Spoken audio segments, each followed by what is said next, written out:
마인크래프트에 대해서 연수를 진행하게 되었는데요. 마인크래프트에 대해서 굉장히 어렵게 느끼시는 선생님들 많으시죠? 진입 장벽이 조금 있다라고 생각하시는 것 같아요. 오늘부터 해서 그리고 3차시까지 있는 이 수업을 통해서 선생님들께서 마인크래프트를 처음 시작할 수 있는 기본적인 내용을 안내해 드릴 예정이고요. 오늘 시간에는 기본적인 조작법과 함께 마인크래프트에 대한 소개 그리고 수업 사례들을 위주로 안내해 드릴 생각입니다. 네, 그렇다면 본격적으로 시작을 해볼게요. 일단 선생님들께서 마인크래프트에 대해서 좀 아셔야 되겠죠. 왜 이렇게 인기가 많은 것일까? 그리고 교육적인 도구로서 주목받고 있는 이유는 뭘까에 대해서 좀 설명을 드리고자 합니다. 너무 뻔한 문제일 수도 있겠는데요. 전 세계에서 제일 많이 팔린 게임. 저는 이 문제를 마인크래프트가 얼마나 사실 선생님들은 모르실 수 있어도 학생들에게 어떤 영향력을 주고 있는 게임인지 말씀드리기 위해서 이 문제를 자주 냅니다. 바로 1위는, 네, 마인크래프트입니다. 예. 이미 2020년도에 2억 개가 돌파를 했다고 해요. 엄청난 기록이라고 할 수 있고요. 2위는 뭐 GTA5라는 게임인데, 이 1위와 2위의 차이도 사실 엄청나고요. 이 영상은 이제 그 게임 순위가 바뀌는 그 마인크래프트 지금 방금 올라오신 거 보셨나요? 예, 순식간에 올라오죠. 다시 한번. 2012년도 출시하자마자 굉장히 선풍적인 인기를 끌게 됩니다. 그래서 이미 3년도가 되면서 독보적인 마인크래프트 1위가 되고 있는 걸 보실 수가 있죠. 네. 뒤에 가면은 2020년도까지 자료가 나오고 있습니다. 지금도 역시 여전히 인기가 많고요. 판매량도 계속해서 늘어나고 있습니다. 자, 이것도 중요한 부분인데요. 2014년도 9월에 모장을 이제 인수했다는 것인데요. 사실 얼마인가도 중요하겠지만 사실 인수를 했다라는 거예요. 마이크로소프트라는 이 거대 업체가 마이크로소프트가 왜 인수를 했느냐라고 생각했을 때 이유가 있었습니다. 일단은 굉장히 비싼 금액으로 인수를 했어요. 네, 25억 달러인데요. 2014년 당시 2조 5천억인데요. 물론 시간 차이가 있겠지만 유튜브를 인수할 때보다 훨씬 더 많은 돈을 주고 인수를 했습니다. 자, 마인크래프트가 MS, 마이크로소프트의 인수가 되고 나서 지금부터 계속 서비스를 해오고 있는데요. 선생님들께서 지금 이 마인크래프트를 지금 연수하시는 것은 바로 학교 현장에서 사용되는 이 교육용 에디션이잖아요. 이 교육용 에디션이 바로 마이크로소프트가 인수하고 나서 바로 이렇게 출시하게 됩니다. 2016년도에 정식적으로 출시하게 되죠. 즉, MS는 교육적인 활용을 목적으로 이미 마인크래프트를 인수하려고 했습니다. 실제로 마인크래프트는 교육용 에디션이 그 당시에 없었지만 그럼에도 불구하고 현장에서 선생님들이 마인크래프트를 교육에 활용하는 경우가 있었거든요. 자, 그렇다면 학생들이 대체 마인크래프트에서 무엇을 즐기냐라는 건데요. 사실 출시한 지 이미 11년이나 지났기 때문에 보통 게임이 아닌 건 확실하거든요. 보통 우리가 게임을 할 때 굉장히 유명하고 훌륭한 게임이라고 하더라도 여러 번 즐기기는 사실 어려운 경우가 있죠. 우리가 일정한 스토리에 따라가는 그런 게임으로 생각한다면요. 하지만 마인크래프트는 즐길 거리가 너무나도 많습니다. 네. 좀 이따가 설명드릴 마인크래프트의 어떤 게임 성격과도 관련이 있는 것이에요. 자, 마인크래프트 컨텐츠는 첫 번째 이제 보통은 생존이에요. 생존.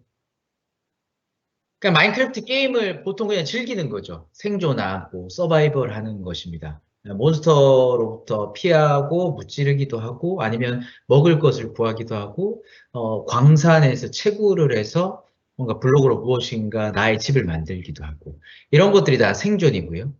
게임적인 성격을 띠고 있겠죠. 거기에 포함되는 것이 전투와 탐험이고요. 여기에서 조금 더 이제 발전을 시킨다면 이제 건축과 노작 활동들, 어떤 게임 모드에서도 할 수 있지만 마인크래프트에서 제공하는 어떤 크리에이티브 모드라는 어떤 모든 것을 자유롭게 할 수 있는 게임 모드가 있습니다.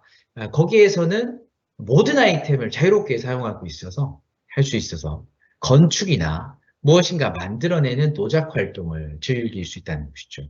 선생님들께서 레고 게임이다라고 이제 많이 생각을 하시잖아요.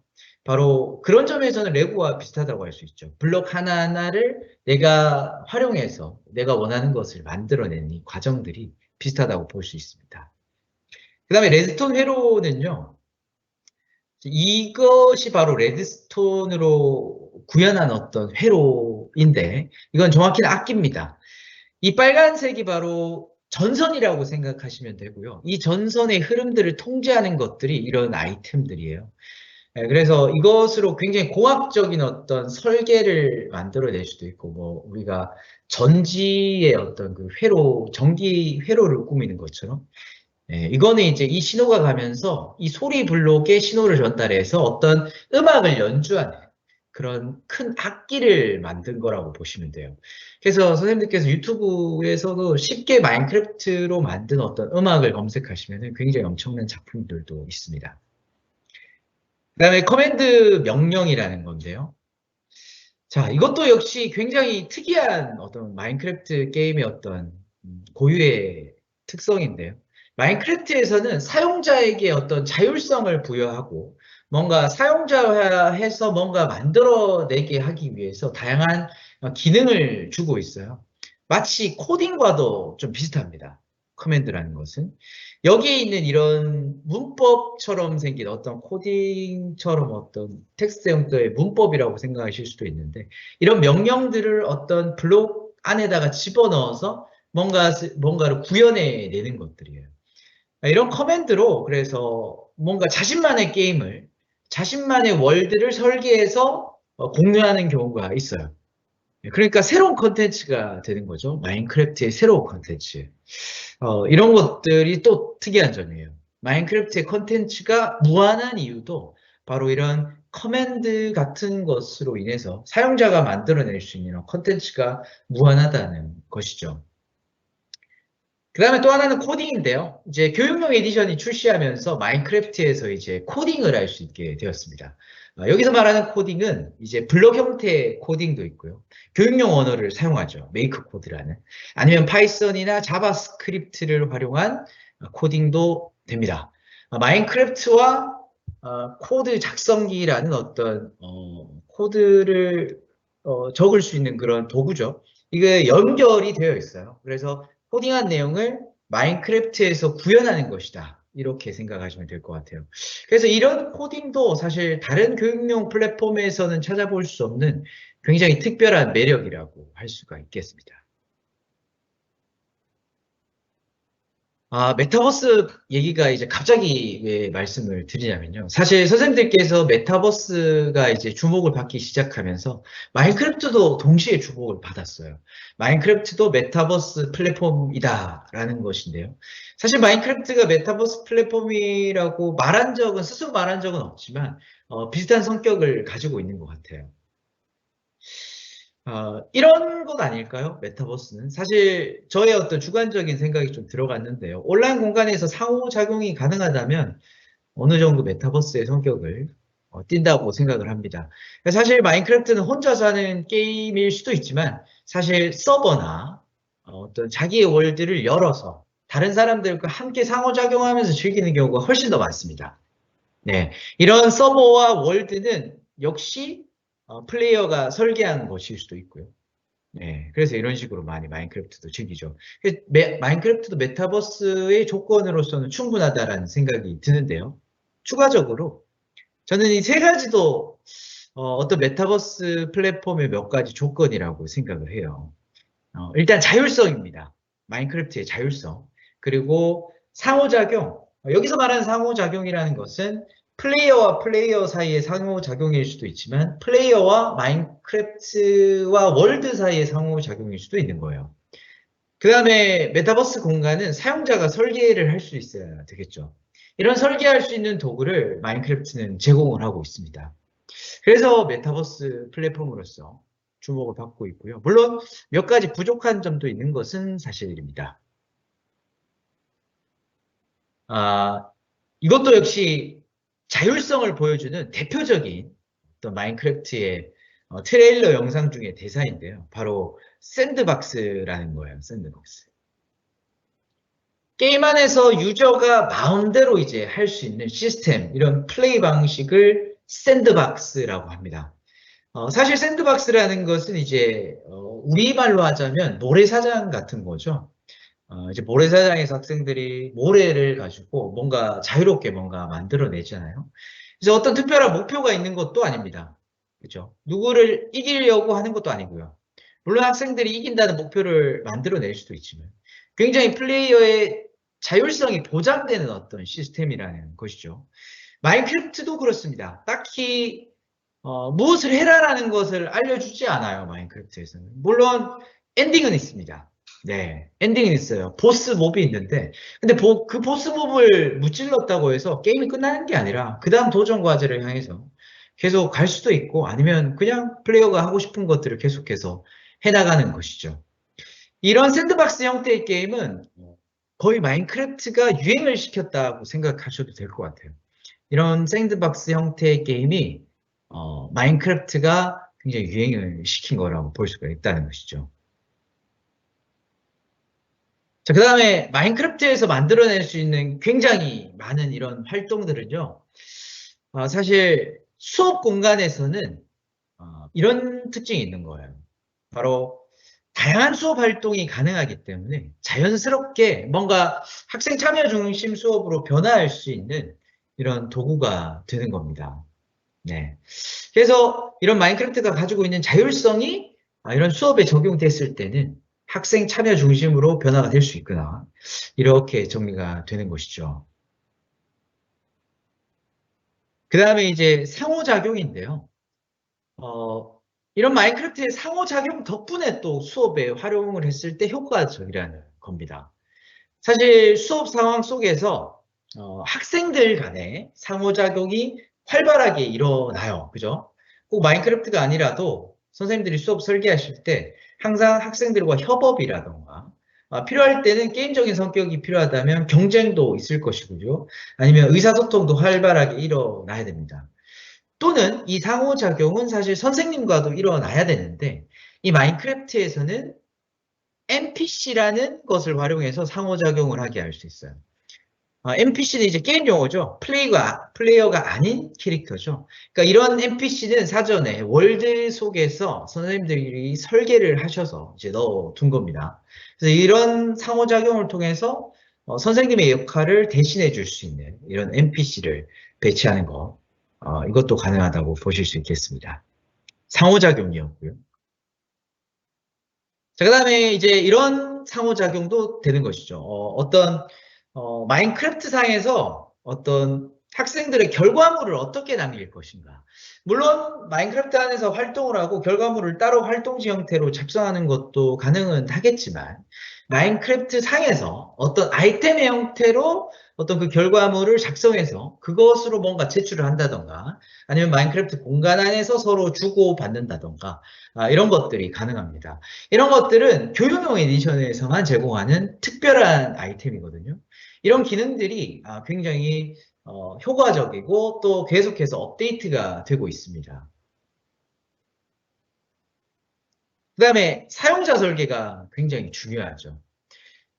사실 메타버스뿐만이 아니라 선생님들이 수업을 뭔가 하실 때 교과서대로 수업을 하기보다는 어떤 우리 학생들의 상황에 맞춰서 아니면 특성에 맞춰서 아니면 뭐 교육과정 계획에 따라서 다양하게 자기에 맞게 재구성이나 설계를 따로 해야 되는 것이죠.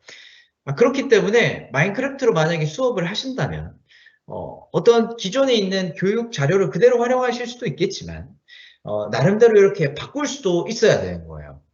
네, 그런 도구들을 마인크래프트에서는 제공을 하고 있기 때문에 다 같은 월드가 아니라 뭔가 다양한 수업 상황에서 적용될 수 있는 교육 컨텐츠, 여기서 마인크래프트 월드가 될 수도 있겠죠. 그런 것들을 만들어낼 수 있는 거예요. 제가 좀 비교를 해드리려고 합니다. 사용자 설계가 무엇인가? 게임에서 한번 비교를 해보자면 두 가지 게임이 있는데 마인크래프트와 디아블로라는 게임입니다. 디아블로라는 게임은 굉장히 유명한 게임이긴 한데요. 어떤 스토리가 있고요. 대항마, 디아블로를 무찌르러 가는 이런 내용입니다. 그래서 이 디아블로 같은 경우에서는 이 게임의 어떤 스토리가 있습니다. 이 사람은 이제 개발자가 되겠죠.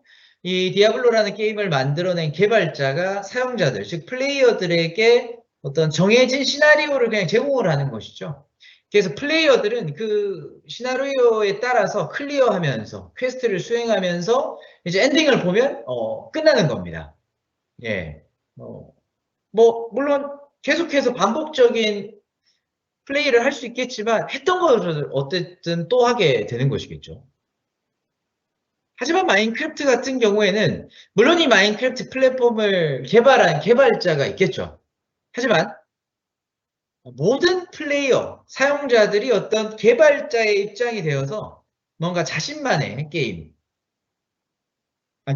아니면 자신만의 월드 같은 것을 만들어서 플레이어들끼리 서로서로 즐길 수 있다는 것이 있죠. 그러니까 마인크래프트 게임을 즐기는 방법은 한 가지가 아니라는 겁니다. 굉장히 다양한 형태로 즐길 수 있는 거예요. 그래서 마인크래프트를 플레이하는 학생들에게 이렇게 물어봤을 때 마인크래프트 좋아하니라고 물어본다면 좀 많이 하는 학생들은 마인크래프트에서 무엇을 좋아하는지까지도 얘기할 수 있어요. 예, 마인크래프트에서 굉장히 유명한 서버들 아니면 미니 게임들 이런 것들에 대해서 얘기할 수도 있는 거예요. 자, 그러면 사용자화, 월드 설계는 어떻게 할 수 있는가? 지금 보시는 것이 바로 저런 커맨드 블록이라는 건데요. 커맨드라는 것은 마인크래프트 월드를 뭔가 조작하고 기능을 구현할 수 있는 다양한 어떤 명령어들인데 굉장히 많습니다, 이게. 그 명령어들을 저런 블록의 형태로 입력을 해두면 어떤 레드스톤의 신호를 받아서 실행이 되는 겁니다.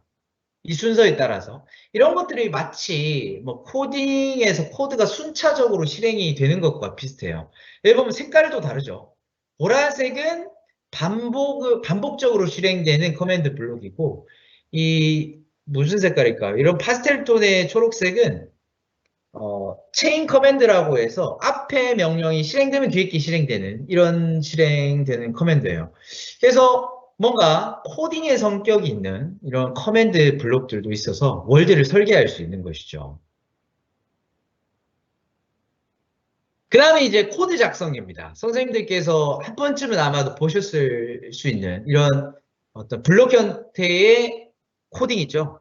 이것이 교육용 에디션에서는 내장되어 있습니다. 코드 작성기가. 그래서 C키를 누르기만 하면은 저 코드 작성기가 열리고요. 열린 코드 작성기에서 내가 어떤 월드에서 구현하고 싶은 이런 명령들을 이렇게 작성을 해서 코드를 작성하는 것이죠. 그것을 실행하면 이제 월드 속에서 이제 구현이 되는 이런 형태로 뭔가 사용자화된 월드를 만들어낼 수 있는 거고요. 이 자체가 사실 코딩 학습이 될 수 있다는 이런 장점도 있는 것이죠. 지금부터는요, 수업 사례를 몇 가지 보여드리고자 합니다. 우리가 첫 시간이잖아요. 그래서 선생님들께서 지금부터 보시는 수업 사례들을 그 다음 시간, 그 다다음 시간에는 직접 한번 구체적으로 살펴보는 시간도 있을 거고요. 지금 보여드린 사례는 제가 간단하게 하나씩 하나씩 보여드리도록 하겠습니다. 마인크래프트가 사실 기본적인 활동, 가장 기초적인 활동이 블록으로 무엇인가 만들어내는 것이잖아요. 그렇기 때문에 그런 건축과 관련된 사례들이 많이 있습니다. 예, 이 사례 같은 경우에는 제가 근무하던 학교를 그대로 이제 재현을 한 것이죠. 마인크래프트 월드상에서. 자, 그럼 재현은 왜 했느냐? 우리 학교가 뭔가 공간을 이제 재설계하는 것이죠. 뭐 이렇게 우리 학교 같은 경우에서는 뭔가 통째로 리모델링은 하지 않았지만 부분적으로 이렇게 재시공하는 그런 일이 있었거든요. 그래서 학생들이 그 제시공하는 거에 우리의 의견도 한번 넣어보자고 해서 우리가 뭔가 개선됐으면 하는 그런 변화, 예, 그런 것들을 이제 의견을 제시하기 위해서 이 학교를 직접 짓고 나서는 우리 학교의 여기 공간을 이렇게 활용되면 좋겠다. 바꿔보는 활동까지 이어진 거예요. 지금 보시는 이거는요, 의자가 들어갔다 나왔다가 하고 있죠. 예. 요 레버를 이렇게 작동을 하면은 이제 의자가 이렇게 올라옵니다. 이 학생들이 의자를 이제 들었다가 이제 배치했다가 다시 넣었다가 이 과정이 너무나도 번거로웠나 봐요. 그래서 물론 실험은 좀 어려웠지만 재밌는 아이디어였던 것 같고요. 그래서 이런 놀이 공간도 학생들이 이런 놀이 공간이 없으니까 이런 것도 만들면 좋겠다.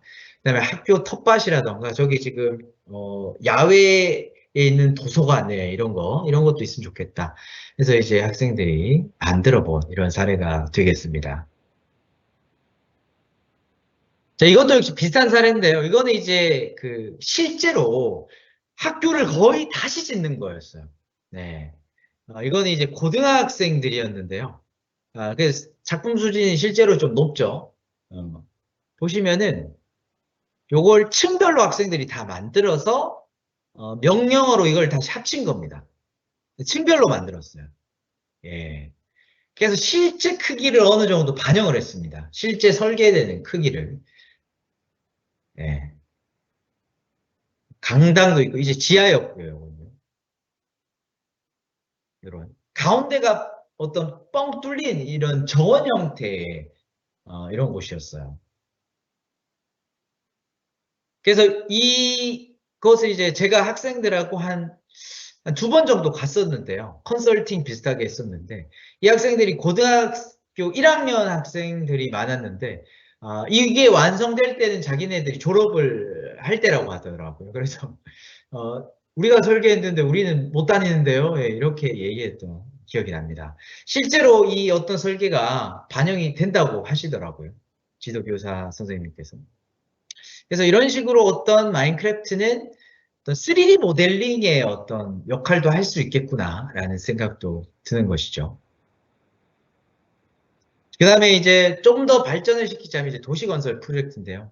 사실 이런 거는 이제, 단시간 안에 되는 건 아닙니다. 이거는 이제 어떤 프로젝트 형태로 동아리 학생들이 작업을 한 것인데요.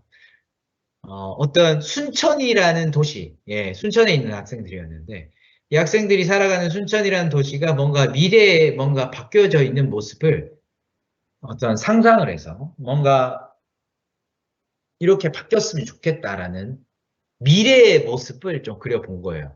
이것도 굉장히 규모가 컸어요. 완전히 순천을 1대1로 옮길 수는 없겠지만 그 지형 자체는 어떤 순천만이나 이런 지형들을 비슷하게 구현을 하려고 노력을 했습니다. 굉장히 오랫동안 작업을 했던 작품이었던 것 같아요. 결과물이었던 것 같습니다. 계속해서 건축과 비슷한 것인데요. 자, 이것은 좀 건축물이 좀 단순하지만 뭔가 거대하죠. 이 건축물은 사실 손으로 지은 게 아니라 코딩으로 지은 겁니다. 예. 코딩으로 지은 거고요. 이게 무엇을 지은 것이냐면, 방사광 가속기예요. 네. 부산에 계신 선생님들은 당연히 모르실 수도 있는데, 저희 청주에서 이 오창이라는 곳에 이 방사광 가속기가 유치되었어요. 예. 이게 저희 그 청주에서는 약간 좀 이슈여서 이걸 계기 교육을 하면 좋겠다라는 이런 공문이 있었거든요. 그래서 이게 교육청에서 이게 코딩 꿈나무 대회 이런 행사가 있었는데 거기에서 이걸 프로그램으로 뭔가 제공을 했었습니다. 그래서 어떤 수업 형태로 진행된 건 아니고요. 튜토리얼 영상과 함께 이 월드를 제공을 했어요. 이 월드. 이게 오창과학단지거든요. 이 오창과학단지에서 학생들이 이렇게 탐험을 하고 나서 혼자 하는 겁니다. 교사의 안내는 영상 튜토리얼이 전부고요. 나머지는 이 월드 속에 있는 NPC가 이제 안내를 하는 거예요. 예, 안내를 합니다. 그리고 이 안내에 따라서 코딩 튜토리얼도 같이 제공을 하거든요. 그 코딩 튜토리얼을 이수하고 나면, 배우고 나면 이런 결과물까지 만들어내고, 어떤 여유가 있는 학생들이 내부까지 꾸며내 보는 이런 쭉 이어지는 활동이었거든요. 그래서 이 월드를 설계하는 것이 사실 사용자화라고 볼 수 있어요. 그래서 사용자와, 선생님 이거 어떻게 이거 다 만드셨어요? 이렇게 이제, 나는 못해. 이렇게 생각하실 수 있는데, 사실 이거 제가 다 한 게 아니라, 마인크래프트 교육용 에디션에서는 이런 월드 템플릿을 제공하고 있어요. 그래서 이런 제공되는 템플릿을 나에게 맞게 조금만 이제 재구성하시면 되는 거예요. 예를 들어서 저는 이런 평탄한 지형을 만들기 위해서 어떤 블록을 평평하게 놓는 이런 명령어들을 몇 개 이제 넣고요. 그 다음에 길 정도 깔아주고 이 정도의 어떤 월계 설계로 충분히 만들어낼 수 있었습니다. 네, 이런 NPC도 넣어주고요.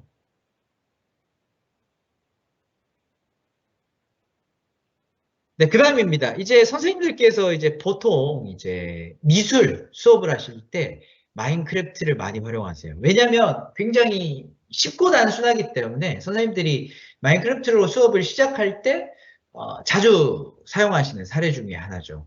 몬드리안 미술관 관람인데요. 이제 사실 미술관 관람이 뭐랄까요? 수업에서는 좀 힘들죠? 왜냐하면 미술관에 직접 가는 것은 사실 특별한 일이 아니고 좀 어렵기 때문에.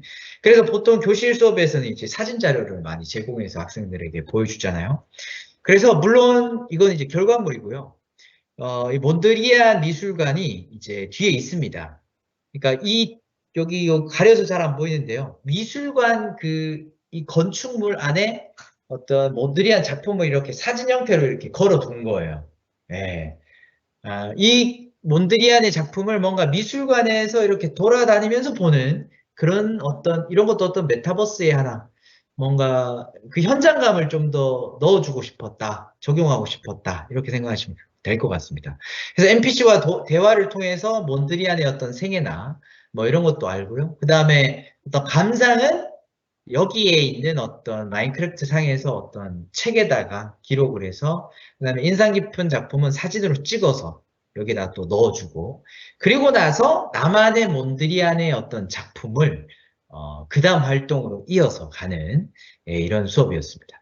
그래서 선생님들께서 미술 수업을 굉장히 마인크래프트 많이 하시죠. 뭐 픽셀 아트라던가 뭐 집을 만든다던가 그런 예시를 약간은 미술관을 좀 적용해서 한 사례라고 보시면 될 것 같습니다. 네, 그 다음 달의 위상 변화인데요. 달의 위상 변화는 저는 지금은 6학년인가요? 옛날에는 5학년이었던 것 같은데요. 정확하지 않을 수도 있습니다. 학생들이 굉장히 이해를 하기 어려워했어요. 굉장히 어렵죠. 사실 선생님들도 이걸 아마 뭐 어렸을 적이나 아니면 뭐 대학에서 공부하실 때 어려우셨을 것 같아요. 이게 입체적인 사고가 되어야 되잖아요.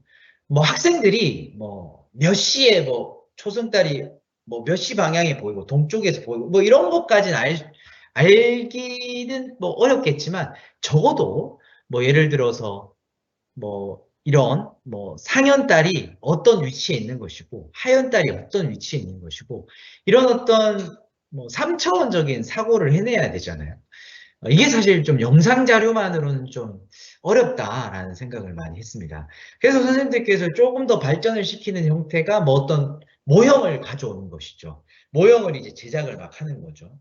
네, 근데 그것도 약간 번거롭다는 생각도 들어서 저는 학생들과 이런 형태로 많이 수업을 했었어요. 달의 위상 변화. 이건 제가 만든 건 아니고요. 이제 학생들이 만든 결과물인데요. 이 학생들은 좀 제일 뭔가 실제감 있게 표현을 잘 했던 것 같아요. 그림자를 표현하기 위해서 이제 여기 있는 것이죠. 검정색 블록으로 해서. 그럼 이제 지구에 있는 사람이 이제 여기 있는 건데, 저희는 이렇게 위에서 보고 있지만, 플레이어 입장에서 이제 이 위치로 가보잖아요. 그러면은, 왜 이렇게 보이겠구나라는 것을 어느 정도 이해하게 됩니다, 학생들이. 그래서 뭔가 구조적인 3차원 공간에서 어떤 이해가 아주 잘 됩니다. 그 다음인데요. 이 사례는요, 폼페이 화산 분출이라는 건데요. 이 사례 역시, 마인크래프트 교육용 에디션에 있는 겁니다. 예. 여기에 있는 월드를 활용해서 수업을 얼마든지 하실 수 있는 건데요. 이 월드의 재밌는 점은 뭐냐면요. 코딩과 연계가 되어 있어요. 여기 이 월드에 들어가셔서 코드 작성기를 열어보시면은 코드가 이렇게 짜져 있거든요. 그 코드를 한번 학생들과 쭉 살펴본 다음에 이제 실행을 하게 되면 화산이 분출하는 시간 과정에 따라서 코드가 하나, 두 개씩 이렇게 실행이 되는 겁니다. 예.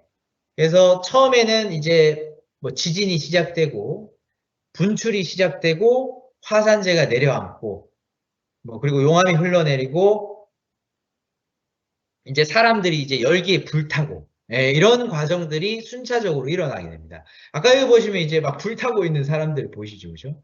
이런 것들도 구현을 하는 것이죠. 사실 화산 폭발이라는 이 과정을 사실 경험은 할 수 없잖아요. 학생들이 이제 시청각 자료로 많이 경험을 할 텐데 이 폼페이라는 어떤 이런 역사적 공간도 어느 정도 잘 재현을 했어요. 그래서 이런 폼페이라는 역사적 공간도 재현함과 동시에 화산 분출 과정을 어느 정도 시뮬레이션에서 보여주는 거고요. 여기 영상에서는 잘 안 보이지만 이 뒤쪽, 이 화산의 뒤쪽에는 단면이 있어요. 단면. 용암이 올라오는 이 과정도 잘 볼 수 있게 월드가 만들어져 있습니다. 그래서 이 월드 같은 경우에는 그냥 그대로 하시면 되는 거예요. 이 월드를 다운받으셔서 그냥 그대로 활용하시면 됩니다. 예.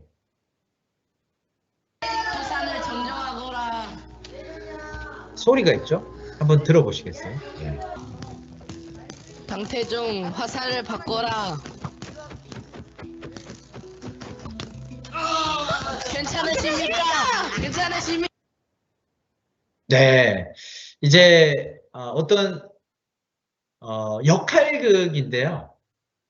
네, 이제 마인크래프트를 이제 학생들이 유튜브 컨텐츠를 통해서 많이 보고 즐기거든요. 그래서 유튜브와 마인크래프트는 어떻게 보면 이렇게 같이 컸다라고도 볼 수 있을 것 같아요. 그러니까 마인크래프트라는 유튜브 크리에이터들 있죠. 그런 분들이 마인크래프트 컨텐츠를 여러 가지를 하는데 그 중에서 하나가 바로 역할극 같은 거예요. 네, 마인크래프트 역할극입니다.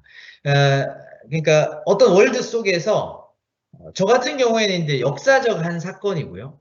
또 다양한 형태의 이야기들을 스토리텔링이 되겠죠. 마인크래프트의 배경을 이제 이용해서 전달을 하는 겁니다. 그래서 이런 역할들은 사실 교실에서도 선생님들께서 많이 하시죠. 교실에서 이제 역할극을 할 때 장점이 있습니다. 장단점이 있겠죠. 마인크래프트 할 때와 교실에서 할 때랑. 일단 마인크래프트의 장점을 좀 위주로 말씀드리자면은 일단 얼굴이 안 나오기 때문에 좀 학생들의 뭔가 연기에 대한 부담이 조금 줄어드는 것 같아요. 이 수업을 한 학생들이 이제 5학년 학생들이었는데 연기에 좀 부끄러워합니다. 특히 남학생들. 뭐 쭈뼛쭈뼛하고 제대로 못하는데 목소리 더빙만 하면 사실 되거든요. 그렇기 때문에 조금 자신감 있는 연기가 좀 되었던 것 같고요. 물론 이런 연기라는 것이 어떤 얼굴과 이 몸짓도 중요한 거긴 합니다. 하지만 마인크래프트 상에서는 이런 형태의 장점이 있고요. 그 다음에 어떤 소품이나 배경에 제한이 없다라는 게 또 장점이죠. 이 월드를 학생들이 역시 반은 학생들이 하고 반은 원래 있던 겁니다. 예. 이런 토산 있죠, 이 토산. 이 모래산인데 이거는 이제 학생들이 직접 쌓은 거예요. 예, 힘들었겠죠. 근데 별로 힘들지 않았던 이유는 뭐냐면 역시 코딩 혹은 커맨드로 다 그냥 자동으로 거의 생성할 수가 있습니다. 손으로 하나하나 하는 게 아니라. 그 다음에 이런 성벽들도 학생들이 만들었습니다. 여기 있는 이 구조물이나 마을은 원래 있던 거고요. 그래서 그렇게 오랜 시간이 사실 걸리진 않습니다. 만약에 학생들이 뭔가 연극을 위해서, 역할극을 위해서 소품을 만드는 시간보다는 적게 걸리지 않을까. 이런 생각이 듭니다. 그래서 보시면은 이 토산이 무너져 내렸거든요. 그 장면은 여기에 지금 잘 안 나왔는데, 원래 토산이 여기까지 있었는데 무너져 내려요. 이런 연출도 마인크래프트 할 수 있어요. 그러니까 저 토산이 밑에 블록을 한 번에 없애는 명령어를 학생들이 입력을 해서 토산이 무너지는 그런 연출을 학생들이 한 것이죠. 네, 이런 역할극이었고요. 그 다음에 이제 사실 게임 기반 학습, 게이미피케이션 그것으로 마인크래프트가 굉장히 수업에 활용되는 것이죠. 이 사례 같은 경우에는 이제 게임의 성격을 조금 더 부각시킨 거라고 보시면 되겠습니다. 이제 코딩 수업이긴 했는데요. 코딩 수업이었지만 뭔가 게임을 코딩으로 만든 거예요. 코딩으로 게임을 만든 겁니다. 파쿠르라는 게임인데요. 파쿠르는 선생님들 그 파쿠르라는 어떤 그런 스포츠 장르 아시죠? 뭔가 벽을 넘고 장애물을 뭐 피하고 뛰고 매달리고 가고 이런 것들 있죠. 그래서 마인크래프트에서는 파쿠르가 하나의 장르예요. 미니게임 장르입니다. 점프맵이라고도 얘기하고요.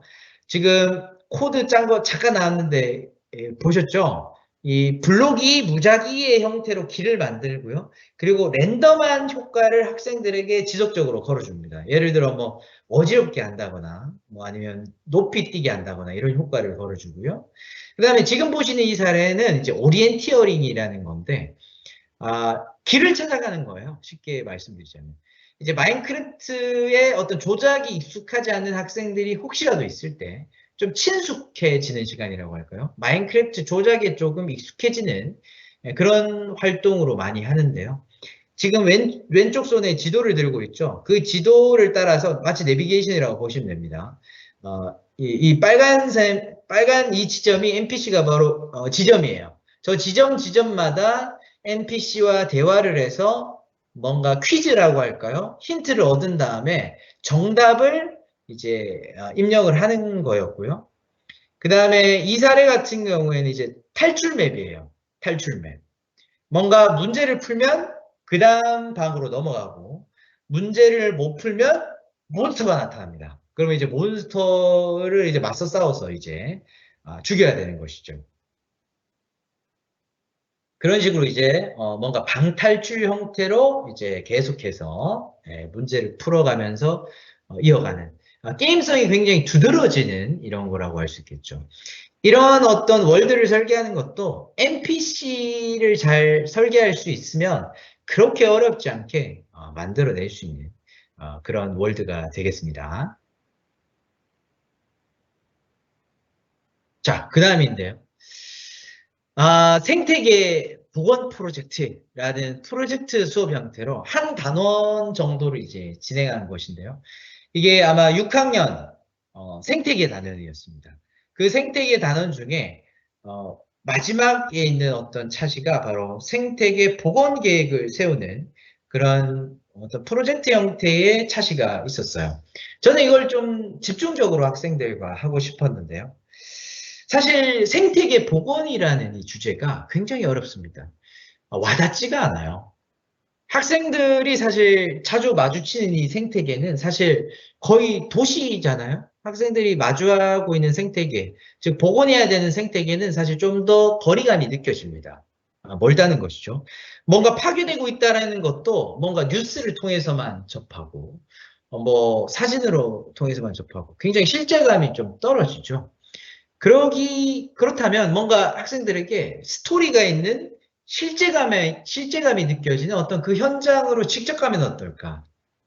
직접 못 가니까 마인크래프트의 어떤 메타버스 공간의 어떤 그 특징을 활용해서 뭔가 가상의 공간을 만들어낸 것입니다. 그래서 코끼리 마을이 있어요. 네. 이 코끼리 마을도 제가 다 만들어낸 게 아니라 이 코끼리 마을의 어떤 이런 비슷한 생태계 수업을 할 수 있는 월드가 있습니다. 그 월드에 제가 설계하는 수업 내용에 맞게 NPC를 배치하고 뭐 이렇게 길을 다시 좀 조정을 한다던가 이런 정도의 수정을 거쳤습니다. 그래서 전체적인 주제는 이런 거예요. 코끼리와 인간이 어떤 갈등이죠. 인간이 이제 발전을 하게 되면서 코끼리의 서식지를 이제 침범하게 되고 그러면서 이제 코끼리가 이제 인간을 공격하게 되는 뭔가 원활하게 해결할 수 있는 방법이 없을까 이런 겁니다. 잠깐 영상을 보시도록 나이들. 하겠습니다. 저는 코끼리 마을에서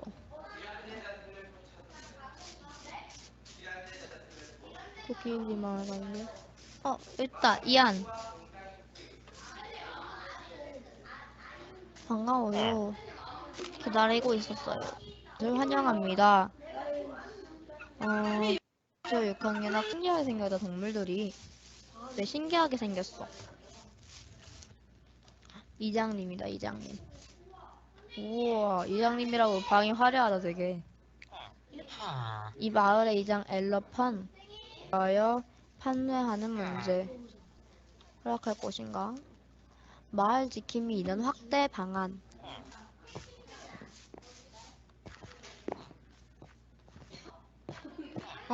핵심 종이 뭐야? 다른 많은 종의 종류와 개체수를 결정한다.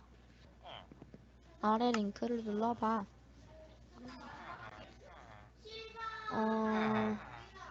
내가 이름 알아서. 저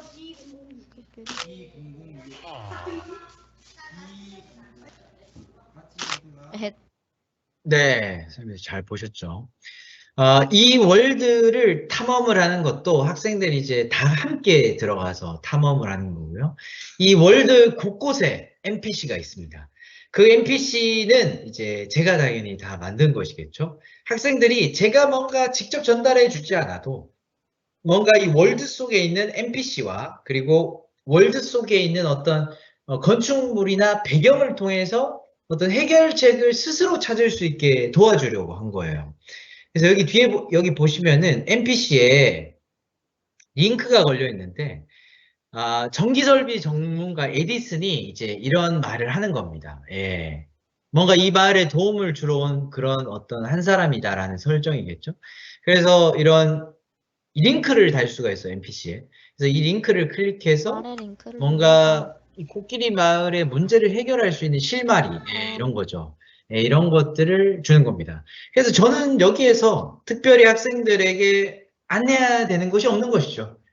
어떤 마인크래프트 진행상의 어떤 기술적인 문제들이나 아니면 뭔가 학생들 간의 의사소통이 잘 될 수 있도록 뭔가 도와주고 이런 역할만 하면 되는 것이죠. 그래서 이 다음에는 이제 학생들이 이제 토의를 하겠죠. 어떤 이런 식으로 해결해 보자. 이런 다양한 아이디어들이 있습니다. 그런 해결책을 내는 것으로 끝나는 게 아닙니다. 바로 해결책도 이 코끼리 마을 안에서 해결을 하는 거예요. 그래서 이 활동은 학생들이 한 4명 정도의 조를 나누어서 나름대로 자기 조에서 나온 해결책을 이 월드 안에서 이제 구현을 하는 거예요. 그냥 말로 해서 끝나는 게 아니죠. 이 학생들 같은 경우에 이제 주거 공간의 문제를 해결하기 위해서 아파트를 건설했다라는 거고요. 그 다음에 아파트가 무슨 돈이 나냐. 이 시골 마을에 무슨 돈이 있냐. 그랬더니 이제 학생들의 이제 아이디어가, 코끼리 마을이니까 분명히 어떤 자연 환경이 보존되어 있는 곳일 것이다. 그래서 광산이 있을 거다. 예, 이런 일자리를 제공을 하면 자본을 얻을 수 있다. 이런 아이디어를 낸 거고요. 그 다음에 이제 코끼리 마을이잖아요. 그래서 이런 코끼리도 어떤 자원이 될 수 있다. 이런 아이디어를 이제 낸 겁니다. 놀이시설을 확보해서 학생들이 이제 코끼리를 물론 보존을 해야 되겠죠. 코끼리의 생태계는 보존하되 뭔가 코끼리를 이제 구경하고 관람할 수 있는 이런 놀이 공간을 만들게 되겠습니다. 예, 롤러코스터죠. 예. 네, 이런 식으로 이제 학생들이 해결을 했고요. 요 사례는 여기까지 말씀을 드렸습니다. 자, 그 다음에 이제 3D 모델링입니다. 3D 모델링. 아까 그 건축과 관련된 어떤 수업 사례를 말씀드리면서 마인크래프트가 이제 3D 모델링 도구로서도 활용할 수 있다라고 말씀드렸죠. 물론 어떤 3D 모델링 도구, 다른 선생님도 보통 팅커캐드나 이런 것들 활용해서 교육적인 어떤 3D 이미지 파일을 이제 많이 만들어내셔서 인쇄까지 하시죠. 근데 이제 마인크래프트를 활용하시면은 팅커캐드를 따로 배워야 된다는 부담은 조금 줄어드는 거죠. 물론 팅커캐드만으로 할 수 있는 것도 있겠지만. 그래서 마인크래프트에서 이렇게 3D 모델링을 하면은 이런 3D 이미지 파일로 내보낼 수가 있거든요. 그래서 물론 몇 단계 파일을 컨버트하는 과정, 변환하는 과정이 필요하지만 인쇄까지 할 수 있어요. 이렇게. 저는 색칠까지 한번 해본 거거든요. 예, 사실 학생들이 색칠까지는 약간 어려울 수도 있겠지만 이 인쇄하는 과정까지는 별다른 무리 없이 충분히 따라할 수 있는 활동 중에 하나입니다. 네, 여기까지 이제 사례를 보여드렸는데요. 자, 선생님들 어떠신가요? 이런 마인크래프트의 수업 사례를 보시면서 뭔가 선생님들이 해야 될 게 굉장히 많다 이렇게 느껴지실 수도 있을 것 같은데요. 하지만 교육용 에디션이 이렇게 출시한 지 이제 6년 정도가 이제 지나고 있는 것 같은데요. 그러면서 굉장히 교육적인 자료가 많이 이제 축적이 되었어요.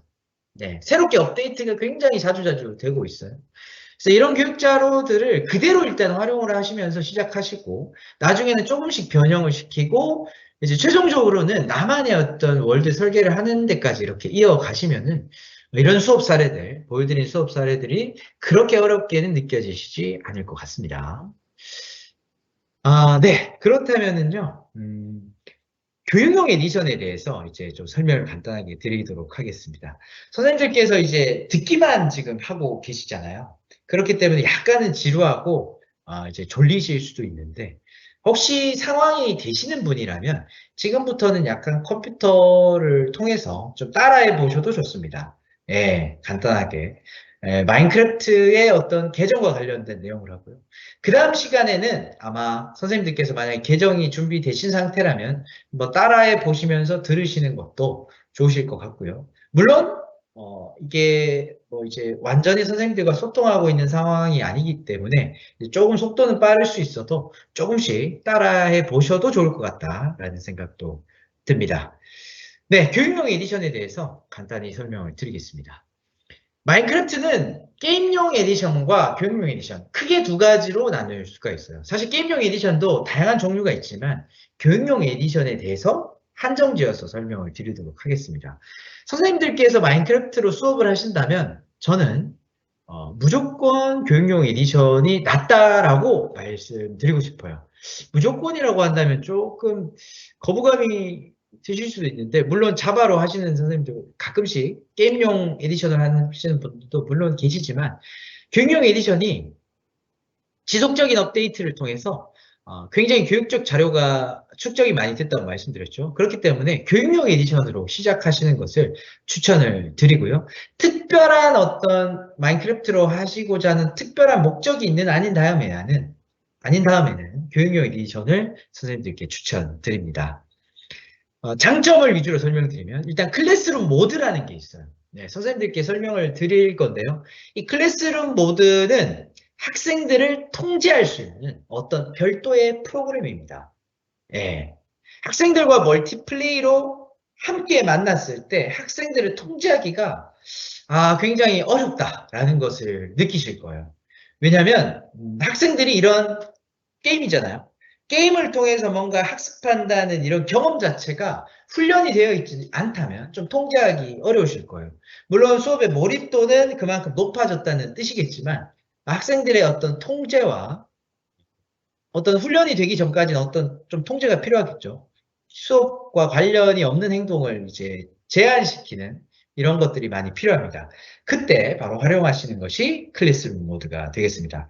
나중에 설명드리겠지만 선생님들께서 간단한 조작으로 학생들을 뭐 이동시킨다든가 아니면 더 이상 진행을 못하게 한다든가 뭐 이런 등등의 활동을 할 수가 있습니다. 40명 플레이어가 동시에 플레이 가능합니다. 사실 40명이 그렇게 많게 느껴지지 않으실 수도 있는데 수업 상황 속에서는 40명이면 충분한 사실 인원이거든요. 그래서 이것도 게임용 에디션에 비하면은 많은 편이라고 생각을 하시면 될 것 같고요. 그 다음에 간편한 코드 작성기 연결. 자, 이것은 이제 게임용 에디션에서 코딩을 할 수 있는 방법이 있긴 한데 좀 번거로운 코드 커넥션이라는 어떤 연결 도구를 써야 되는데 교육용 에디션 같은 경우에는 C키, 그냥 게임 속에서 실행이 되는 거예요. 그렇기 때문에 코딩 학습할 때도 역시 교육용 에디션이 매우 적합하다 이렇게 볼 수가 있겠고요. 그 다음에 수업에 적합한 교육 고유의 아이템을 제공하고 있어요. 게임용 에디션에는 없는. 그 다음에 다양한 플랫폼을 지원하고 있습니다. 사실 교육용 에디션이 좀 지원하지 않는 디바이스가 많이 있었어요. 안드로이드 태블릿에서 안 됐고요. 아이폰에서도 안 됐었어요. 네, 굉장히 이해가 안 되죠. 안드로이드 탭이 사실 우리나라 교육 현장에서는 굉장히 많은 비중을 차지함에도 불구하고 안 됐어요. 크롬북에서는 됐었는데. 근데 이번에 얼마 전에, 불과 한 달 정도밖에 안 된 것 같습니다. 이제는 다 됩니다. 다 된다고 하면 좀 안 될 것 같고, 거의 모든 디바이스, 학교 현장에서 사용하는 거의 모든 디바이스에서 이제 가능합니다. 예. 그래서 교육용 에디션을 이제 선택하시는데, 거의 무리가 이제 또 없습니다. 안드로이드 태블릿이 많은 교육 현장에서는 사실 교육용 에디션 플레이하기가 좀 어려웠던 것도 사실인데, 지금은 예, 가능하게 되었습니다. 자, 그렇다면 이 교육용 에디션 어떻게 플레이를 할 수 있느냐? 뭐 구입을 해야 됩니까? 아니면 무료입니까? 네, 이렇게 궁금해 하실 수 있죠. 학교 및 개인 사용자가 계정을 이제 구입해야 되는 건데요. 옛날도 아니죠. 불과 한 2달 정도 된 것 같아요. 학교에서밖에 구입이 안 됐습니다. 학교를 통해서만 교육용 에디션을 할 수 있었어요. 예, 굉장히 제한적이었죠. 네, 그렇기 때문에 교육용 에디션을 조금 접근하기 어려운 학생들도 사실 많았어요.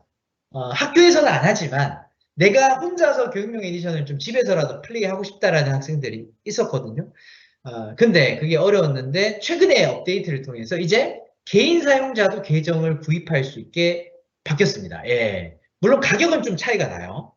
학교 같은 경우에는 계정 하나를 구입하는데 한 4달러, 5달러였던 것 같아요. 제 기억에.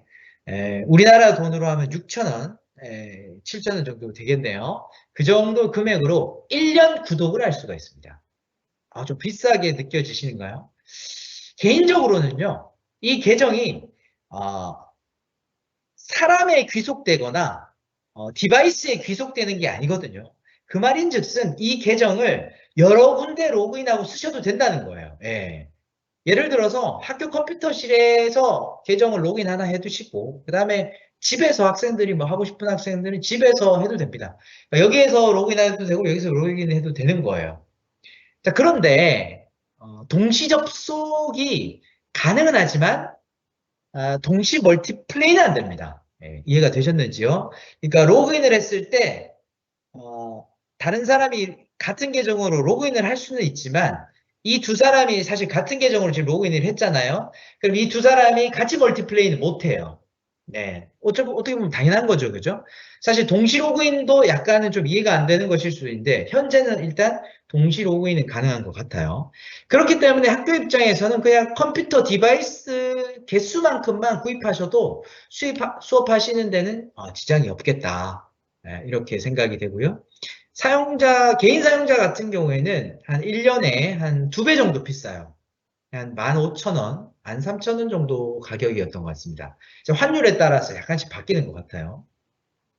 자, 그러면 선생님들께서 이제, 그러면 구입해야 되겠네요. 좀 그냥 해보고 싶은데 구입해야 되겠네요. 라고 이제 생각을 하실 수도 있는데, 그러나 구입을 하지 않고도 하는 방법이 있어요. 바로 오피스 365 계정으로 플레이를 해보실 수 있습니다.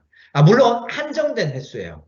제 기억으로는 교사용 계정은 20회였나 25회인가 로그인이 가능해요. 그렇기 때문에 선생님들께서 아마 오피스 365 계정 아실 것 같아요. 하나쯤 아마 가지고 계실 것 같은데 이 계정을 마인크래프트 로그인 하시는데 그대로 쓰시면 돼요.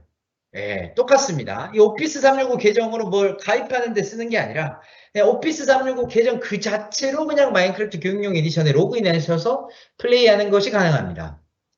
물론 구입하시지 않으신다면 제한된 횟수지만 사실 교직원 분들 같은 경우에는 마스터 계정이죠. 예, 마스터 계정으로 계정을 또 만들어낼 수 있기 때문에 사실은 뭐 횟수가 다 되면은 그 계정은 뭐 삭제하시고 또 계정을 또 생성해서 또 플레이하시고 이렇게 해보시면서 좀 교육용 에디션을 약간 체험을 해보셔도 좋을 것 같아요. 예, 구입하시기 전에. 예, 그래서 선생님들께서 되신다면 뭐 영상으로 리플레이를 보시는 분들이라면 계정을 한번 생성을 하신 다음에 실습을 해보시는 것도 추천을 드리겠습니다. 네, 제가 보여드린 이 구매 과정 페이지가 이렇습니다. 이것은 이제 그 교육용 에디션 공식 홈페이지에서 구입을 하실 수 있고요. 그 다음에 이 유튜브 페이지는 어떤 제가 올린 영상인데 구입하는 어떤 절차 과정에 대해서 설명한 링크가 되겠습니다. 그래서 약간 개인용이 조금 비싸죠. 자, 근데 이것도 가격이 좀 다르죠. 볼륨 라이센스와 직접 구매 차이가 뭐지? 그것은 제가 좀 알려드릴게요. 지금 구매는 사실 저는 해본 적이 없는데요. 학교의 교직원이나 뭐 아니면 뭐 관리자나 뭐 직원분이나 그런 분들은 어떤 그 여기에서 어떤 저희 총판업체죠. 총판업체를 통하지 않고 그냥 여기서 바로 구매하실 수 있는 거예요. 예. 총판업체와 연락하지 않고 그냥 이 사이트상에서 구매를 하는 것 같습니다. 저는 직접 해본 적은 사실 없고요. 사실 선생님들께서 구매하실 때는 이 방법을 추천드리진 않고요. 학교에서는 이 방법을 추천드립니다. 네. 뭐 없는데요? 예, 라고 말씀하실 수 있죠. 예, 제가, 예, 바로 요겁니다. 예. 이게 전국에 있는 저희 그 MS 파트너사 분들이시거든요. 그래서 부산 같은 경우에는 드림 IT, 성화 INT, 아마 이게 아마 저기 최신 정보이긴 한데요. 혹시 모르지만 달라졌을 수도 있긴 할 텐데, 어쨌든 여기 연락하시면은 요 과정입니다. 요 과정. 예. 자격을 갖춘 교육기관, 선생님들의 그 교육기관 학교죠. 그래서 여기에 연락하시면은 그냥 몇 개 필요하세요? 자세히 안내해 주세요. 저도 저희 학교의 이 계정을 마인크래프트 교육용 계정 구입할 때 요 과정을 통해서 구입을 했습니다. 그래서 선생님들께서는 그 어떤 거기에서 주시는 양식에 따라서 원하는 그 계정을 이렇게 작성하셔서 보내드리면은 이제 선생님들이 품위하시는 그런 절차대로 구입을 하실 수가 있습니다. 네. 자, 그렇다면 이제 저희가 이제 로그인을 해서 직접 이제 한번 해볼 텐데요. 혹시라도 선생님들께서 이제 마인크래프트 교육용 에디션 계정이 준비가 되셨다면, 네, 이제 로그인을 하셔서 이제 따라해 주셔도 좋고요. 네, 물론 제가 다운받는 거는 제가 특별히 설명을 드리지 않았네요. 그러고 보니까요. 마인크래프트 교육용 에디션은 공식 홈페이지가 있습니다. 네, 잠깐 보여드리죠. 마인크래프트 에듀케이션 에디션 영문어로 된 공식 홈페이지가 있습니다. 여기에서요. 다운로드가 바로 이렇게 나오고 있죠. 그냥 이렇게 추천하는 디바이스가 이제 바로 나오죠. 그래서 이제 선생님들께서 보통 윈도우 쓰시죠? 그래서 윈도우에 권장되는 바로 눌러서 이제 다운로드하고 그냥 실행하시면 됩니다. 굉장히 단순하게 설치하실 수 있고 혹시 모바일 기기를 쓰신다면은 이제 앱스토어나 이제 플레이 스토어에서 그냥 검색하시면은 마인크래프트 에듀케이션 에디션 이렇게 검색하시면은 바로 다운받으실 수가 있습니다.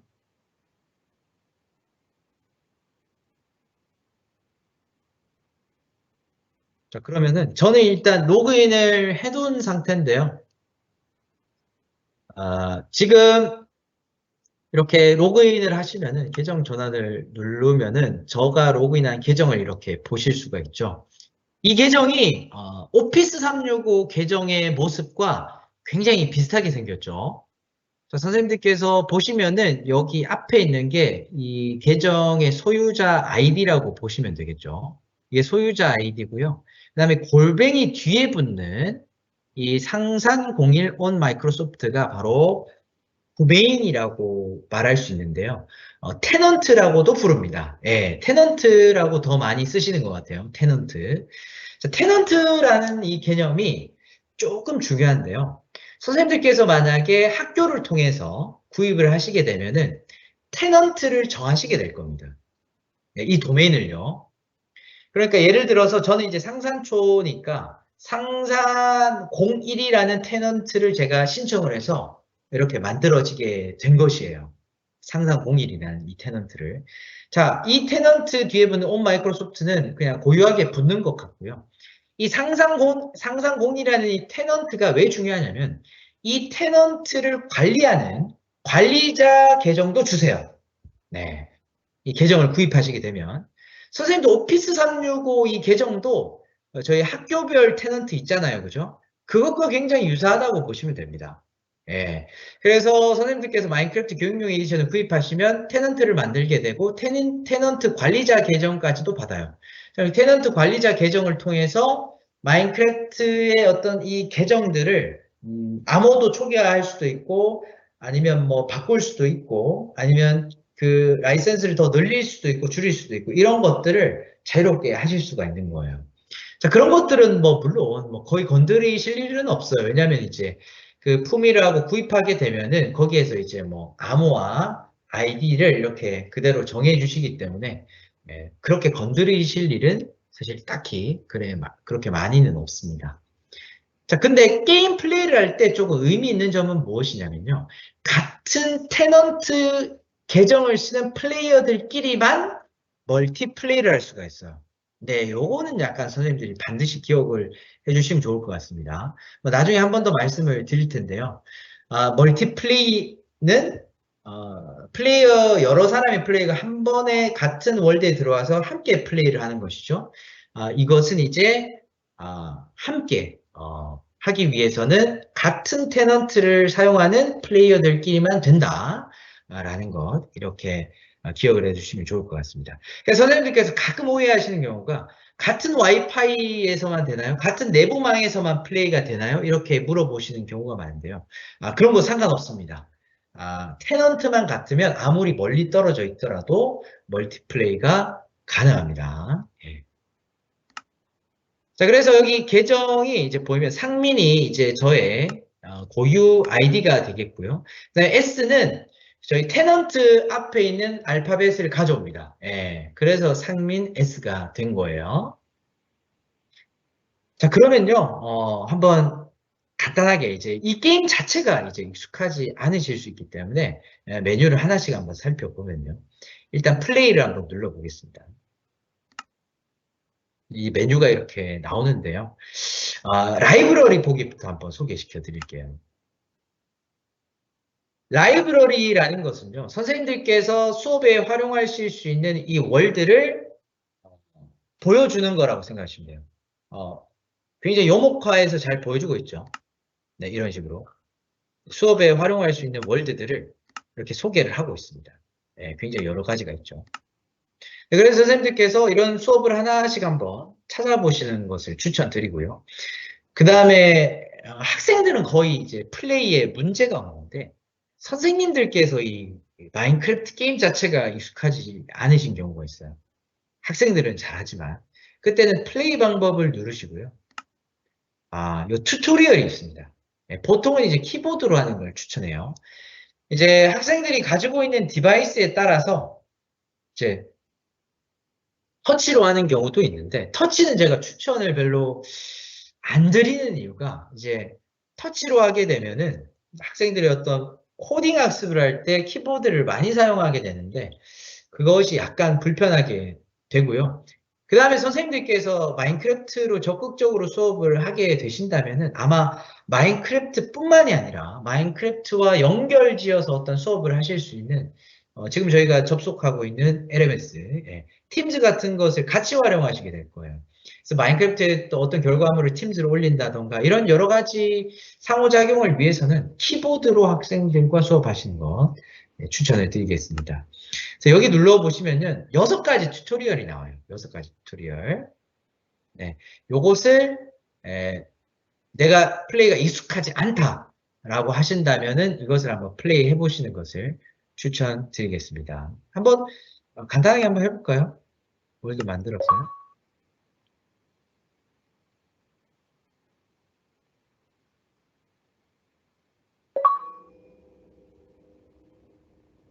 네, 월드가 만들어졌죠.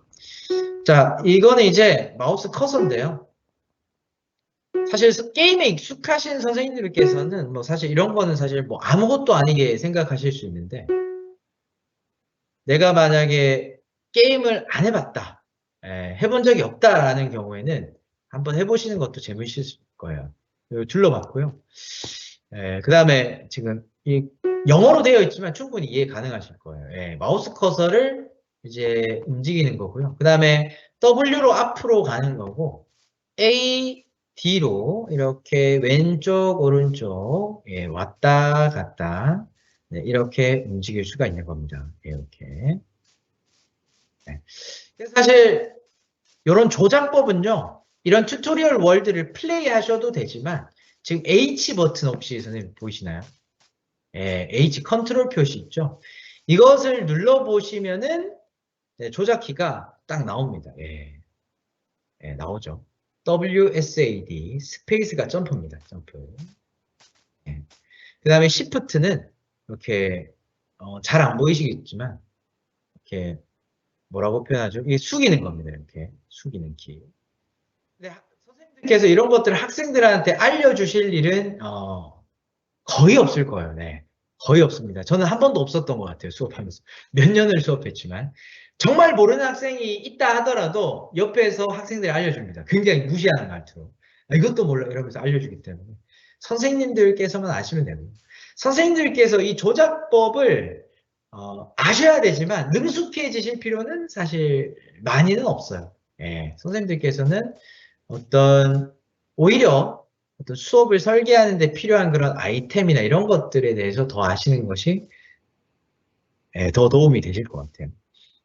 네, 조작법이 나오고요. 그 다음에 이 키가 소지품을 연다라고 되어 있죠. 지금 이 키를 눌러보면은 이렇게 어떤 캐릭터 창이 나오고 게임을 해보신 분들은 여기 장비가 들어간다는 걸 아실 수 있겠죠. 그 다음에 여기에는 선생님들께서 필수로 알아야 되는 것만 간단하게 말씀드리면 이 가장 하단에 있는 것이 바로 지금 하단에 있는 요거 있죠. 밑에 휠 돌리면은 마우스 휠입니다. 마우스 휠을 돌리시면 이렇게 이제 넘어가는 것들.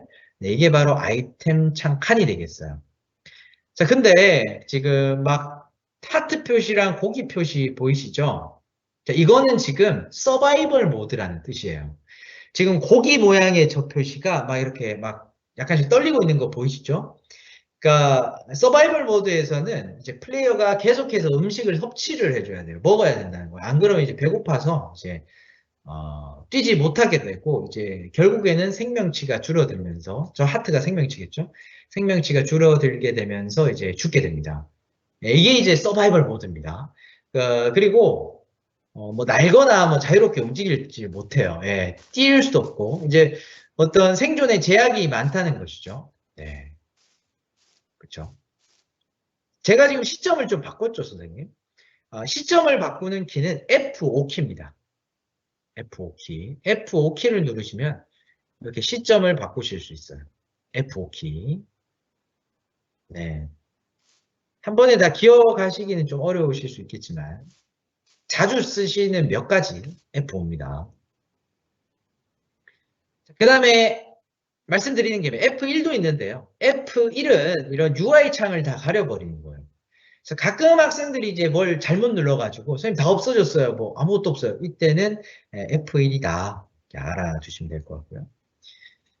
그 다음에 이제 그 튜토리얼을 다 진행하셔도 좋은데 저는 더 이상 진행은 하지 않겠고요. 일단 종료하도록 하겠습니다. ESC 키를 누르시고요. 저장하고 종료 누릅니다. 자, 내가 플레이하는 월드는 어디에 있을까? 자, 바로 내 월드 보기. 여기 있습니다. 여기 눌러보시면은 내가 지금 플레이했던 월드들이 이렇게 다 저장되어 있는 거예요. 마인크래프트 월드는 중간 저장이 되지 않습니다. 그냥 내가 나갈 때 자동적으로 저장이 되는 거예요. 그래서 선생님들께서 이 월드 저장을 하실 때 백업이 필요하다라는 경우에는 누르신 다음에 관리를 누르셔서 복사나 내보내기를 하시는 게 좋아요. 복사를 하면은 똑같은 게 하나 더 복사가 되는 거예요. 그래서 어떤 선생님들께서 학생들과 어떤 결과물을 계속해서 이렇게 만들어낼 때 중간중간에 이렇게 저장을 하실 수도 있고요. 또는 내보내기도 가능합니다. 파일 형태로 내보내는 게 가능해요. MC월드라는 확장자 파일로 내보낼 수가 있습니다. 굉장히 내용이 처음에는 좀 많게 느껴지실 수 있는데요. 월드를 만든다는 이 자체는 계속해서 어떻게 보면 반복해서 하시는 것들이기 때문에 익숙해지실 거라고 생각이 됩니다. 새로운 월드를 이제 만들어 볼게요. 방금 전에는 우리가 템플릿을 활용하는 거였잖아요. 라이브러리에서 바로 저희가 만든 겁니다. 바로. 근데 이번에는 그냥 만들어 볼게요. 바로. 여기에서 만들어도 되고 여기에서 만들어도 됩니다. 신규로 만들어 보겠습니다. 자, 그러면은 이제 월드를 만들 때 어떤 설정들을 할 수가 있는데요. 크게는 게임 설정과 클래스룸 설정 두 가지로 나눌 수가 있습니다. 두 가지 다 선생님들이 좀 살펴보셔야 되는 내용 중에 하나인데요. 월드 이름은 사실 뭐 적어 주셔도 되고 안 적어 주셔도 됩니다. 적어 주시면은 아까 내 월드 보기에서 이름이 여기에 나타나게 되고요. 기본 게임 모드는 아까 제가 간단하게 잠깐 말씀을 드렸는데 서바이벌 모드는 이제 게임 형태의 진행이라고 보시면 되고 크리에이티브 모드는 모든 아이템을 자유롭게 사용할 수 있고 플레이어들도 이동에 제약 없이 어떤 죽거나 뭐 라이프가 닳는다던가 배고프거나 이런 것이 제약이 하나도 없는 상태 크리에이티브입니다. 그래서 학생들과 함께 어떤 뭐 창의적인 제작을 할 때는 크리에이티브로 보통 하시게 되겠죠. 근데 이런 게임 모드는 게임 중에 바꾸실 수 있어요. 네. 일단 크리에이티브로 월드를 구성한 다음에 필요할 때 서바이벌 모드로 바꿔주셔도 되는 거니까 충분히 뭐 나중에 바꿀 수 있고요. 일단 크리에이티브로 하고요. 아까 저희는 서바이벌이었습니다. 그다음 난이도는요. 난이도가 게임상에서 난이도라고 보시면 사실 됩니다.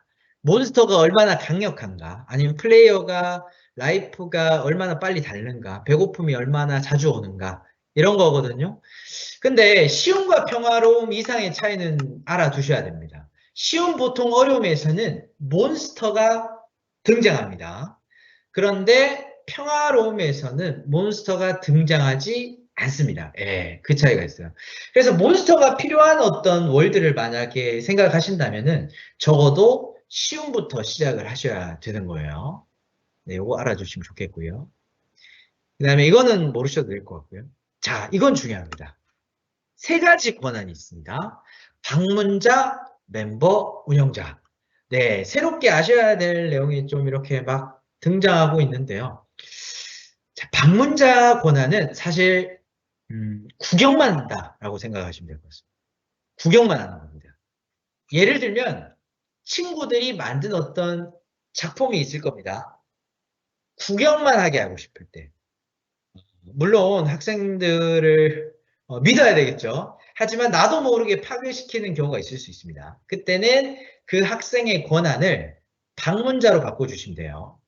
자, 물론 지금 이거는 플레이어가 참여할 때 권한인데 참여했을 때 기본값이 이거고 나중에 바꿔주실 수 있는 거예요.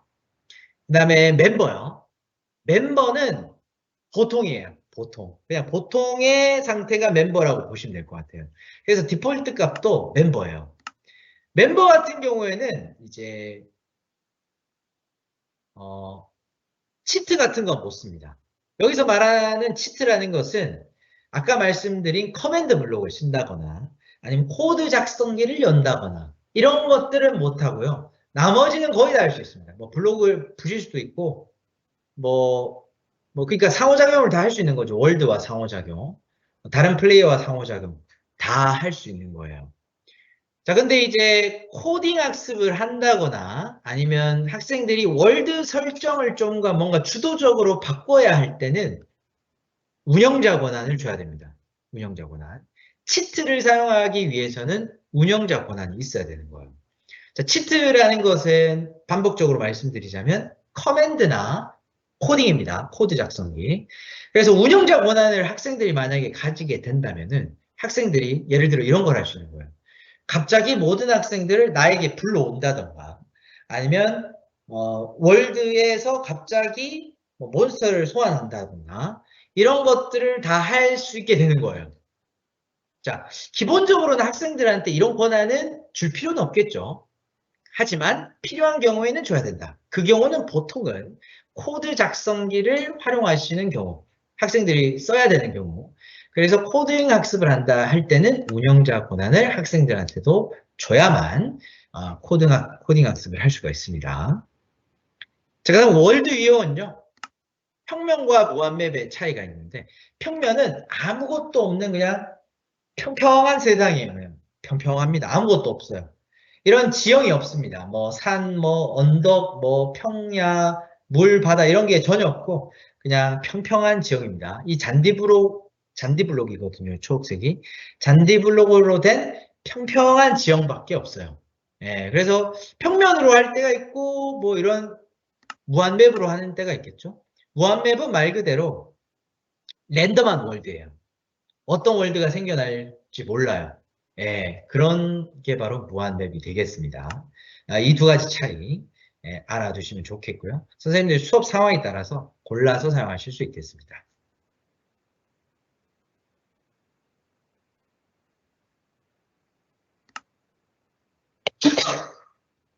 죄송합니다. 자, 그럼 시뮬레이션 거리는요. 8,000클을 추천드립니다. 이거에 대한 의미는 사실 안 알아두셔도 되는데 크게 문제가 되는 상황은 발생을 잘 하진 않아요. 다만 간단히 뜻만 알려드리자면 코드나 명령어를 작성했을 때 이게 전달되는 거리라고 생각하시면 됩니다. 그러니까 코딩을 작성했을 때 이 전달되는 범위가 아무래도 넓은 게 좋겠죠. 그래서 8,000클로 해주시는 걸 추천드리고요. 사실 모르셔도 상관없겠습니다. 자, 그 다음 좌표 보기 정도는 알아두시면 좋을 것 같아요. 좌표 보기. 좌표 보기는 학생들이 이제 나의 위치를 확인할 수 있는 거고요. 경우에 따라서는 끌 수도 있고 켤 수도 있겠고요. 자, 이런 옵션들을 사실 처음부터 다 알려고 하시면은 너무 복잡하게 느껴지실 수도 있어요. 하지만 지금 한 번만 듣고 나중에 더 기억을 해내셔도 됩니다. 간단하게만 말씀드릴게요. 아군 포격은 학생들이 이제 서로 때릴 수 있느냐 없느냐 이런 거고요. 사실 보통 이건 보통 꺼두는 경우가 많겠죠. 불 확산. 불이 마인크래프트에서는 한번 이렇게 불을 지펴 놓으면은 나무 위에서 이렇게 퍼져 나가요. 근데 그걸 없애주겠다는 얘기고요. TNT가 선생님들 아시는 TNT가 맞습니다. 바로 폭발물인데요. 학생들이 굉장히 좋아하는 게 이 TNT 터트리는 거예요. 그래서 보통 이것도 꺼주시는 게 좋겠죠. 예. 그 다음에 이거는 모르셔도 될 것 같습니다. 예. 이런 설정이고요. 그러니까 수업을 하실 때 학생들이 뭔가 수업에 방해가 될 수 있는 가능성이 있는 것들을 여기에서 이제 조절할 수 있구나 라고 알아두시면 좋을 것 같고요. 그 다음에 치트 활성화가 되어 있는 것을 추천드립니다. 왜냐하면 치트 활성화가 꺼져 있으면 코드 작성기가 작동하지 않습니다. 그래서 크리에이티브 모드에서는 디폴트 값으로 이게 켜져 있어요. 네. 그 다음에 항상 낫을 추천하는 경우가 더 많을 것 같아요. 그러니까 밤이 되지 않는 겁니다. 밤이 되면은 이제 몬스터의 공격을 받는다던가 이런 경우가 또 어두워서 막 잘 안 보여요. 그렇기 때문에 뭔가 만들어낼 때는 항상 낫을 추천드리고 날씨 주기도 끄는 것을 추천드려요. 마인크래프트는 이제 실제 세상을 시뮬레이션한 것이기 때문에 비가 내리기도 하고 추운 지역에서는 눈이 내리기도 하고 그렇습니다. 그렇기 때문에 역시 비가 오면 방해가 돼서 날씨 주기는 끄는 것을 추천을 드립니다. 설정이 너무 많죠, 선생님? 자, 근데 또 있어요. 클래스룸도 잠깐 보겠습니다. 자, 이 클래스룸 설정은 사실 게임 설정과 연계되는 부분이 많은데 아까 항상 다 있었죠, 그죠? 네, 있었고요. 그 다음 명령 허용이 바로 이 치트 활성화랑 같은 말입니다. 그래서 이게 켜져 있어야 돼요. 켜져 있어야 이 코드 빌더, 즉 코드 작성기도 사용하실 수가 있는 겁니다. 그 다음에 나머지는 플레이어 데미지. 플레이어 대 플레이어 데미지가 의미하는 것은 아까 저희가 봤던 이거예요. 네, 이걸 저희가 껐죠. 껐기 때문에 플레이어 대 플레이어 데미지가 꺼져 있는 거예요. 그러니까 서로 때릴 수 없다라는 것이죠. 그 다음에 플레이어 데미지는 뭐냐면 플레이어가 데미지 받는 상황이 있어요. 예를 들면 높은 곳에서 떨어진다거나 아니면 불에 가까이 있는다거나 아니면 물속에서 오래 있는다던가 익사하는 경우 그런 경우에 데미지를 있게 할 거냐 없게 할 거냐 이런 겁니다. 그 다음에 파괴력이 있는 아이템 허용은 아까 말씀드린 TNT 있죠. TNT 같은 것을 안 하겠다라는 겁니다. 네, 그 다음에 월드 변경 불가는 이 의미 그대로입니다. 의미 그대로 학생들이 월드를 변경하지 못하게 해놓는 거예요. 자, 그러면은 너무한 거 아닌가? 변경할 수도 있어야지 라는 경우가 있을 수 있겠죠. 그래서 보통은 끄고 하는데 경우에 따라서는 켜고 켠 상태에서 월드를 모두 다 변경 불가하게 해놓고 특정 아이템 있는 위치에만 놓게 하는 것도 됩니다. 그런 식으로 세팅을 하는 경우도 있고, 아니면 월드 변경 불가를 끈 상태에서, 그러니까 자유롭게 다 이제 할 수 있지만 특정 지역은 학생들이 못 부수게 하는 뭐 이런 아이템도 있습니다. 그런 설정이고요. 이런 설정들이 클래스룸 설정이고요. 이런 클래스룸 설정은 사실 게임 중에서도 얼마든지 바꿀 수 있는 겁니다. 이런 거 다 바꿀 수 있는 거예요. 그리고 특히 클래스룸 설정은 아까 말씀드린 클래스룸 모드라는 프로그램이 있다고 말씀드렸죠. 이 클래스룸 모드에서도 원클릭으로 바꾸실 수 있는 거예요. 굉장히 편하죠. 자, 설정 너무 많네요. 네, 선생님 벌써 포기하실 것 같은데요. 괜찮습니다. 지금 아시는 것들을 다 알아야 된다는 건 아니고요. 선생님들께서 알아두셔야 될 것은 이런 메뉴가 있다. 이런 게 있다. 게임 설정과 클래스룸 설정이 있는데 이거는 클래스룸 모드에서도 바꿀 수 있는 설정이다. 이 정도 알아주시면 될 것 같습니다. 만들어 보겠습니다.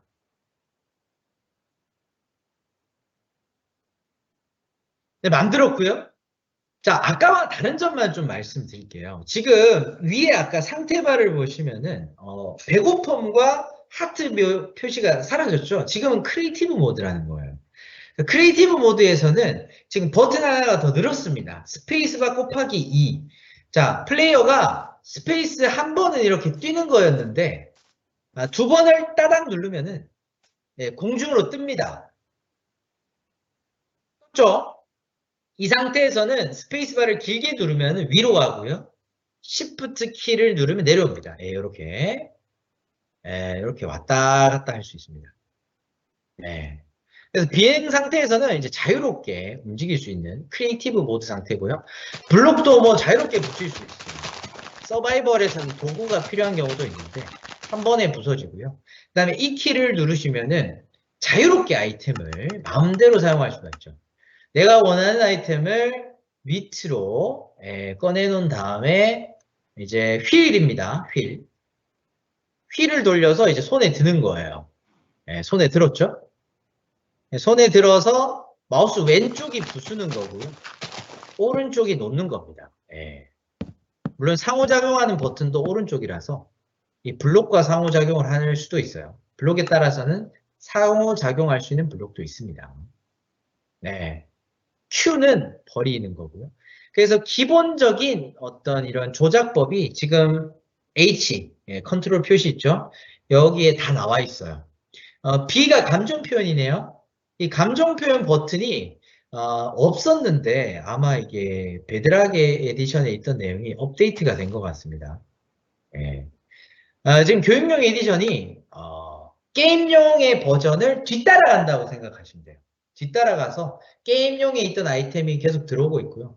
교육용에서 사용되는 아이템은 또 아이템대로 이렇게 업데이트가 되고 있어요.